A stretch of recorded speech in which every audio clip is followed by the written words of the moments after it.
You know, I've been thinking about and having conversations about something that comes up often, especially relating to leadership, business, and life in general. And what it is what separates the good from the great. And this is a timeless question.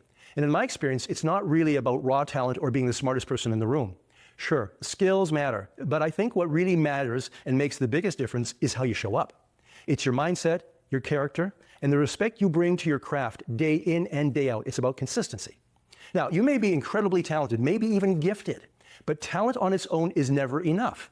Because here's the truth. There's always someone out there who is studying the game, refining their approach, and finding ways to grow and get better than you. They may not be as naturally gifted, but they might be relentless. They are intentional, curious, and determined. So the real question becomes, do you respect what you do enough to keep getting better at it? When you truly respect your role, whether you're a coach, a leader, a sales professional, an entrepreneur, you bring a different spirit to the work. You study, you stay humble, you look for the edges that you can sharpen to get better. You don't just go through the motions or coast on your past wins.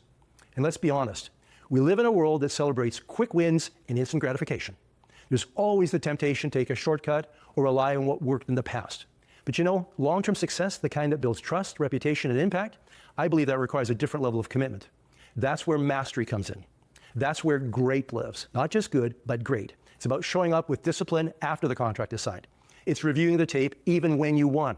It's refining your processes even when things are going well. You know, it's the leader who keeps learning about the industry that stays at the front. It's the executive who doesn't just rely on instinct, but on insight and understanding from their team of people. So when you're mentoring others, when you're building a team or leading an organization, ask yourself these questions. Am I modeling what it means to pursue excellence? Am I setting the standard not just with words, but with my actions? You know, because at the end of the day, people are watching, and boy, do they watch. They're watching you all the time. And more importantly, they're learning from you. So the energy you bring sets the rhythm and the pace. The passion you show shapes the culture.